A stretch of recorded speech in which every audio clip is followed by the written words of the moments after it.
The purpose of this video is to provide an overview on the use of the Zersetzung no-touch torture technique to break individuals and destroy families. Zersetzung is a process of character assassination and threats. Its purpose is to poison every aspect of a person's life. Also called Counterpro, no-touch torture, D&D, Zersetzung was developed by the former East German secret police, the Stasi, to persecute dissidents. Today, some spy agencies in democratic countries are illegally using Zersetzung techniques on behalf of power elites and corporate interests, and for reasons that have nothing whatsoever to do with national security. Spy agencies such as Canada's CSIS and the UK's MI5 and MI6 are morphing into a secret police and persecuting innocent citizens for private interests. Since our politicians believe that these spy agencies can damage their careers, they are too scared of them to provide effective oversight. This video provides a blueprint in Zersetzung, using the experiences of Patricia and Roderick Russell as a case study. I'm Patricia Russell, this is my husband Roderick. We're going to discuss the experiences we've had with Zersetzung. This all started after Roderick left Grosvenor International. This was a company which had head offices in San Francisco and Vancouver, Canada. There he was group controller. Before joining Grosvenor, he had an excellent track record of achievement and promotion. Yet he was blacklisted. He never again found a job in Canada. I also had an excellent record of achievement with Grosvenor. Indeed, when I left Grosvenor, they gave me an excellent written reference, which I still have. Furthermore, during my notice period, I was twice asked to withdraw my resignation and stay on. Yet despite all this, I was blacklisted to the extent that over the next 20 years, I would never again find a permanent job in Canada. I should tell you that Grosvenor denies that they or any of their staff have ever made derogatory comments about me. A prominent lawyer has said of Grosvenor, "That organisation has far too much power." Certainly the press have reported that their owner has mentioned his high-level relationships with British intelligence, and he is known to be close to royalty. I was told that a senior executive in Grosvenor's Vancouver office also had spy agency connections. Over the years, the lies that the spy agencies have spread about me have varied. This is common in Zersetzung. Zersetzung lies are usually whoppers. As a German journalist said of Zersetzung, it's about manipulating people by typical Stasi methods: hearsay, gossip, lies, spreading rumours. Later on, the intimidation and harassment started. We were living in West Vancouver at the time.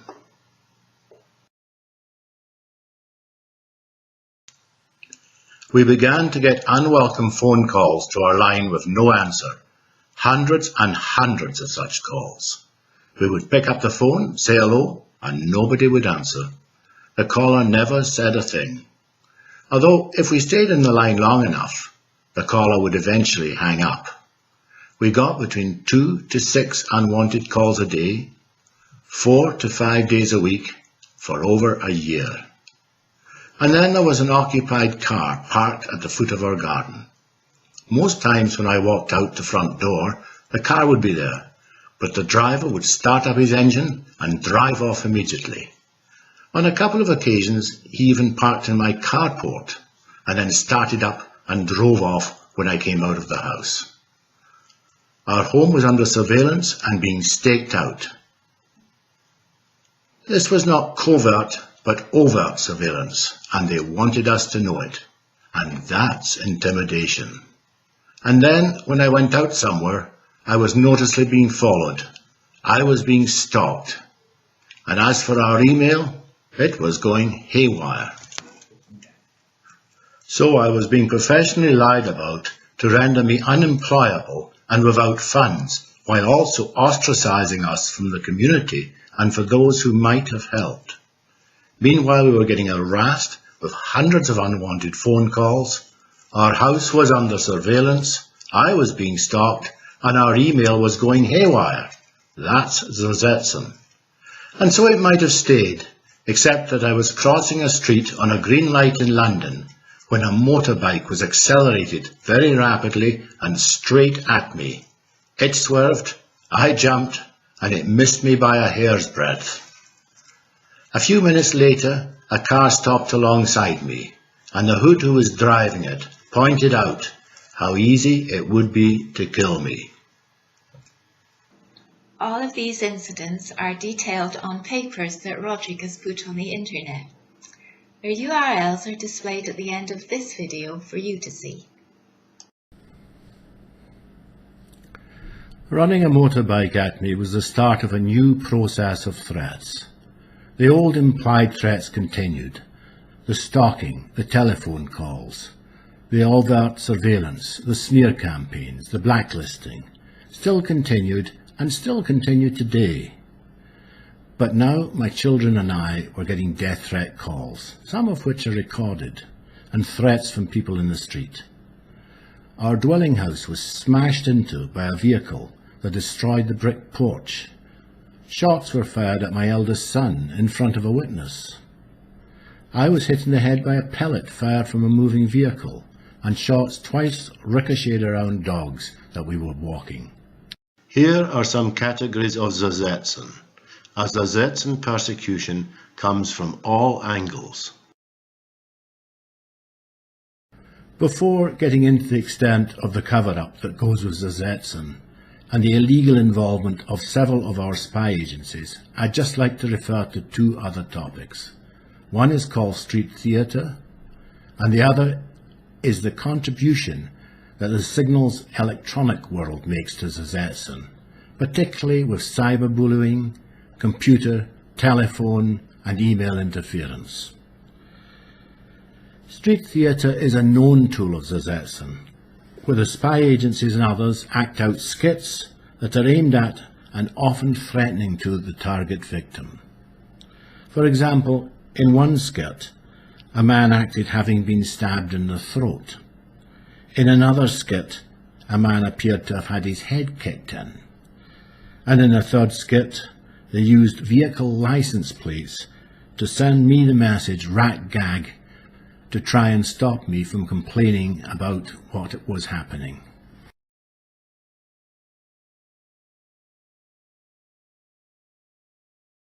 It is routine that targets of the intelligence services have all of their communications, mail, email, telephone, effectively controlled. Telephone calls are tapped and listened into. Letters are intercepted and read, and also email. But it goes far beyond tapping. Calls are interfered with or cut off in real time. Some emails don't go where they are sent, and some letters are not delivered. A senior Canadian intelligence operative said this about Canada's intelligence agency, CSIS, and I'll quote him because I think it's worth it. He said, "Living under CSIS investigation means that reliable contact is difficult or impossible. Sometimes the phone lines sound busy or disconnected or reassigned to a third party when they're not. Or you may get referred to a voicemail that isn't recording after the beep. Email is seldom received by me. I haven't received a single call on my cell phone throughout the summer," unquote. In the world of cyberbullying, I've had quite a lot of comments, very vicious and nasty ones, put about me on the internet, but there was one in particular that I thought worth mentioning. Some years ago, there was a campaign to try and persuade me, or at least persuade people who were trying to persuade me to commit suicide, and there were some very, very nasty websites put up. I was able to trace them back to source, collect the evidence, and I sent it to the police. Cyberbullying goes beyond that, of course. I've started up my computer in the morning to find a satanic screen rather than my normal screen being presented, or to find a screen with a pistol pointed at me being presented, or to find a screen with the words "House of Tears" flashing across it being presented. And cyberbullying, of course, goes far beyond that. It goes into your computer because it encompasses spy programs that read your database. It encompasses viruses that harm and destroy your computers. There are times when the perpetrators of Zersetzung want to demonstrate to their victim that they can control his computer as if they had a separate terminal, which is more or less what it is, I think. I've sat typing out documents only to find paragraphs switching around 90 degrees, items I've just typed being falsely eliminated, items I've saved being deleted. I've found that when I've put things on other people's websites, it has occasionally been interfered with there. I recently sent some comments on a website for a magazine in the UK, and it was interfered with in their database, not in mine, not in transit. We were able to prove that, and the magazine wrote about it, and I've included this in the Russell Zersetzung report. So, one of the things that goes on is constant interference, constant spying, constant threats. That is the electronic side of Zersetzung. But then there's your emails. Quite frankly, sometimes I receive emails that are sent to me, sometimes I don't. Sometimes my emails get to source, sometimes they don't get where I sent them. You really have no idea. It happens all the time. Sometimes emails that I've kept in my records get obliterated. I've twice had my emails in my database, 2,000 emails, completely annihilated. And as for telephone tapping, it's much the same, just par for the course. The telephones go through an interception centre, so they can be controlled in real time, not just tapped. At one point, they played a game with us. One of my sons, who's in Europe, would phone once a week. For a year, he could only get through in the third phone call, and when I complained about it in the telephone, they stopped him getting through altogether. We've had interference to the extent that if I say something on a call that they don't particularly like, I'll get a noise of interference or just simply cut off. It happens all the time. People who've tried to call me have been told that my line is discontinued, or sent to a voicemail that I don't get, or just don't get through.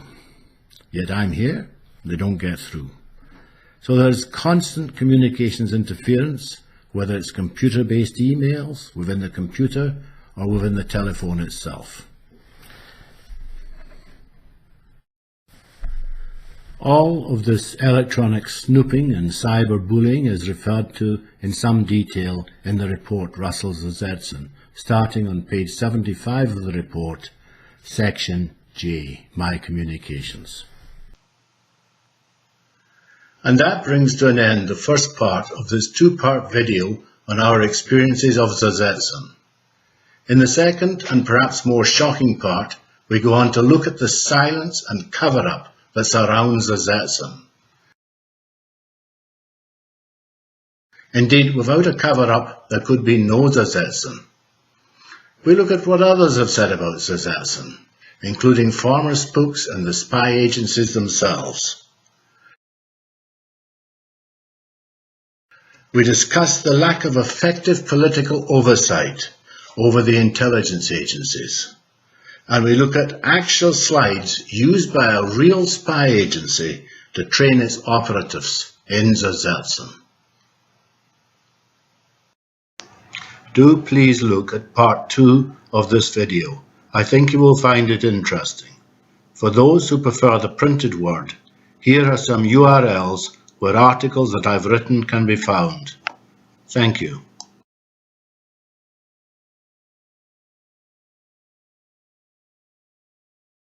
Thank you for looking at this second of a two-part video on our experiences of Zersetzung. Just to quickly recap, in the first video we discussed what Zersetzung is and looked at some examples. We looked at the basic formula behind Zersetzung. We looked at some of the techniques used in a Zersetzung persecution.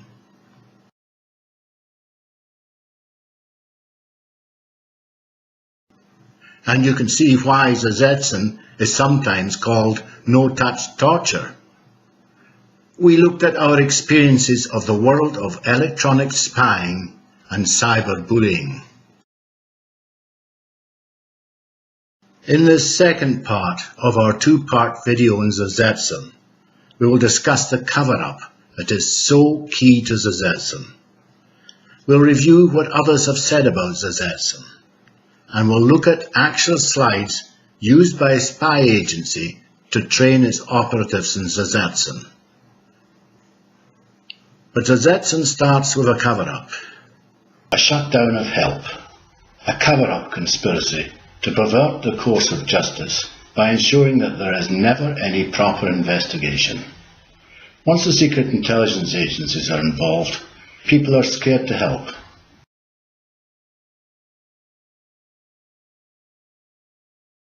The cover-up conspiracy is by itself very threatening, since it is a denial of basic justice by the state. It leaves you unprotected.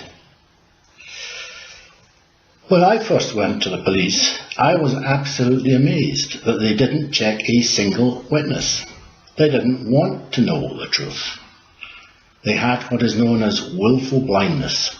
So I went to the Home Office in Britain, and eventually I contacted the minister who is responsible for Britain's security services and its secret police. Her name was Hazel Blairs. I contacted her through my Member of Parliament. 3 times she denied our request for an honest investigation, each time citing a reason that was untruthful. In fact, our 3 reasons are mutually exclusive, since they all contradict each other. The only thing she wanted to do was ensure there was never any investigation, as presumably her masters had told her. The minister was also chairman of then Prime Minister Blair's ruling Labour Party. When we came to Canada, much the same. Back in 2011, I brought my complaint against CSIS, Canada's intelligence organisation, to their oversight committee, the SIRC. While I had brought the complaint, I was getting intimidated and threatened by them just for having made the complaint. Indeed, the chairman of the SIRC was on record as having said on the radio that CSIS wouldn't do these things, this despite the fact that the Canadian press had reported to the contrary. Just a couple of weeks after the ridiculous statement by Dr. Porter, he was forced to resign from the Security Intelligence Review Committee under somewhat of a cloud, and subsequently under an even bigger cloud. He is in jail at present in Panama, where he faces extradition to Canada for charges that include fraud, conspiracy and bribe-taking.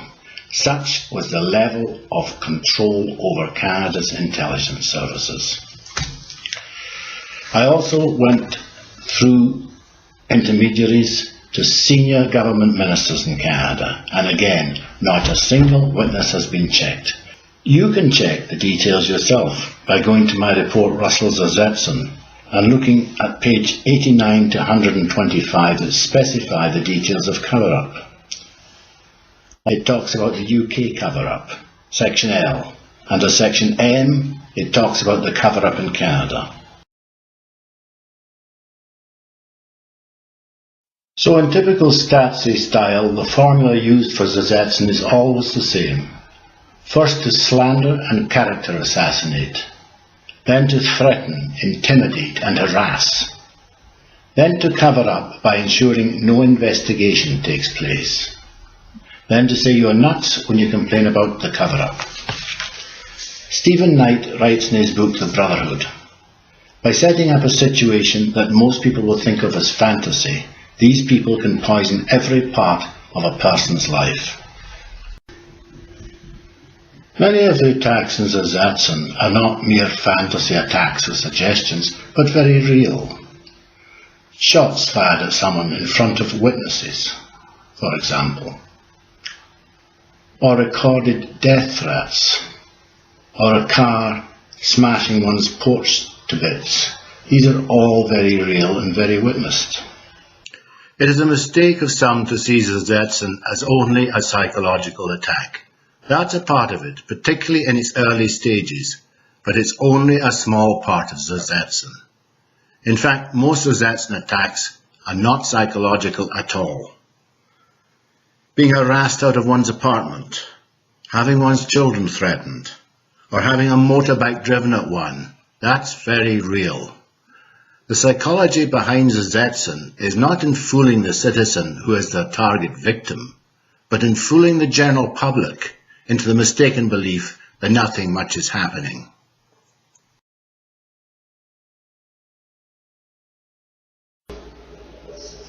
And what do others, and indeed the spy agencies themselves, say about Zersetzung?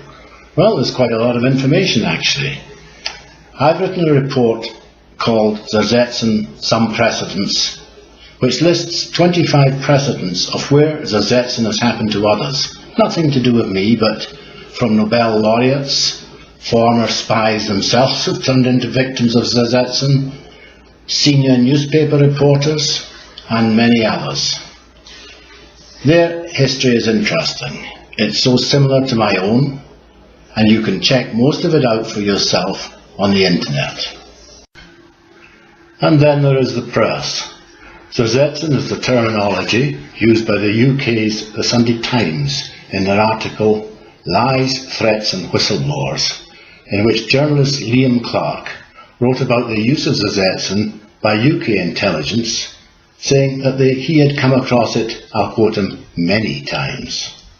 And Canada's Globe and Mail published an article referring to the persecution of innocent citizens in Canada, calling it D&D, and saying, lacking a case, CSIS, that is Canada's intelligence agency, disrupted suspect's life. Check out the word D&D, as it is commonly used to describe Zersetzung techniques. Indeed, years ago, the Church Committee of the United States Senate, inquiring into what it called counterpro, another name for Zersetzung, referred to the illegal use of disrupt and discredit, i.e. D&D techniques, to persecute innocent citizens, saying, and I'll quote them, vicious tactics have been employed. But what do our intelligence agencies say themselves? Well, recently Edward Snowden leaked training material used by the UK's GCHQ intelligence organisation that was marked top secret. No wonder they wanted it kept secret, since the material demonstrates that UK intelligence is training their staff in the use of Zersetzung.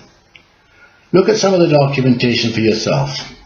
Here are some slides used in their training programme. JTRIG is a department of GCHQ. GCHQ is the cyber electronic signals arm of British intelligence. You'll notice on this training slide that they have used that they're talking about disrupting, degrading, deceiving people. That is not the language of an intelligence operation, but of a secret police. You'll also note that they have shared this slide with other members of the Five Eyes intelligence community. And pushing boundaries they certainly are, with slides showing how to discredit a company, stop deals, or ruin business relationships, set up honey traps, and the 4 Ds again: deny, disrupt, degrade, deceive, online covert action with the intent of achieving this: create cognitive stress, physiological stress, affective stress. If one can achieve all that, one will have destroyed the victim entirely. Note the reference to the 4 Ds and its relationship to the D&D reported in Canada and the D&D disrupt and discredit techniques unearthed by the Church Committee. As we see from the slides, there is no doubt that UK intelligence is training its staff in Zersetzung and sharing this training programme with others in the Five Eyes intelligence community. Indeed, in Canada, in 2006, before the Parliamentary Standing Committee on National Security and Defence, Mr. Jack Hooper, then Deputy Director of CSIS, Canada's intelligence agency, describing a particular case, said that as there was not sufficient evidence to proceed with charges, they moved, and I'll quote him, they moved quickly into a diffuse and disrupt mode. Mr. Cooper went on to say, at the end of the day, if prosecution is not viable, there are other techniques. Indeed, WikiLeaks unearthed a US diplomatic cable in which the former CSIS chief, Mr. Judd, admitted to a US State Department official that CSIS had been, I'll quote him, vigorously harassing people in Canada. At the beginning of this video, Patricia and I posed the question, how might Zersetzung affect you? Or to put it bluntly, why should you care? Well, let me give you 3 reasons. The first reason is, it might happen to you, or a relative, or a close friend. Zersetzung is unusual, but it is nevertheless more common than you think. Never did I anticipate anything like this ever happening to me and my family. The second reason is that you probably want an effective intelligence service to protect you from horror stories like the terrible events of 9/11 or the 7/7 London tube bombings. Well, you can get that from an efficient intelligence service. You don't get that from a secret police, since the functions are different. An intelligence service, to put it simply, is about finding out information, collecting it. A secret police service is about hiding information. They are mutually exclusive. And as our security intelligence world morphs more into a secret police service, we may be losing some of the protection against terrorism that we thought we had. To put it straight, a security intelligence service is about the quiet collection of truthful information and its analysis. Its objective is getting at the truth. Contrast this with a secret police service, whose job is to serve power elites and not the state as a whole. They are agents provocateurs, spreaders of lies, harassers, intimidators, sometimes even murderers. Their objective is to hide the truth. And then there is a third area. It's called rule of law, because to me Zersetzung all begs the question, where else are power elites pulling the government's chain? What is the point of voting congressmen or members of parliament to pass laws when power elites in the secret services can flout them at will? And where else is this lack of rule of law affecting our democracy? To me, Zersetzung is more than just an attack on civil liberties. It's an attack on the very underpinning of democracy, rule of law. Zersetzung may just be the biggest single threat to democracy since the end of the Cold War. Thank you very much for reviewing my video. On the screen you will find 3 URLs. These URLs are places where some of the articles and papers I've written can be found. They can also be found by using search engines on the internet. May I just draw to your attention 2 of my papers that are referred to in this particular video. One of them is the paper, the 125-page paper, Russell Zersetzung. It is a blow-by-blow account of what has happened. It shows the various incidents, the level of proof, and the details of the cover-up conspiracy. Over 120 of the incidents are supported by corroborative evidence. Thank you very much for viewing it.